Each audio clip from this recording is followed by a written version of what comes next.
Hi friends, ఇదిగోండి ఇది ఒక వారం రోజులు 10 రోజులు అవుతుందన్నమాట. వెన్నపూస నేను పాలు పోపించుకునేదే కొంచెం 1/2 లీటర్ అలా పోపించుకుంటాను. దానికి ఒక రోజు తీసి ఒక్కొక్క రోజు తీయక వచ్చిన మీగడతో ఇలాగా వెన్నపూస వచ్చిందనమాట. ఇదిగోండి ఒక 10 రోజులు అనమాట. అది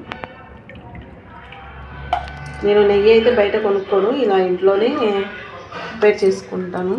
హోమ్ మేడ్ ఘీ. దీంట్లో ఈ మజ్జిగ ఉంది కదా, అదండి చూపిస్తాను. ఇది మల్లె చెట్టు అండి, పెట్టి నేను 2 సంవత్సరాలు అవుతుంది. ఇంతవరకు పువ్వు అనేది లేదు దీనికి. అందుకని ఇలా మనకి వేస్ట్ ఈ మజ్జిగ పడేస్తాం కాబట్టి మనం ఈ మొక్కలకి పోసుకుంటే చాలా బలం, చాలా పువ్వులు కూడా బాగా వస్తాయంట. నాకు ఒకళ్ళు చిట్కా చెప్పారనమాట, ఇది నేను ఫాలో అవుతున్నాను. నచ్చితే లైక్ చేయండి, షేర్ చేయండి, కామెంట్ చేయండి. అదిగోండి మమ్మీని గార్డెన్.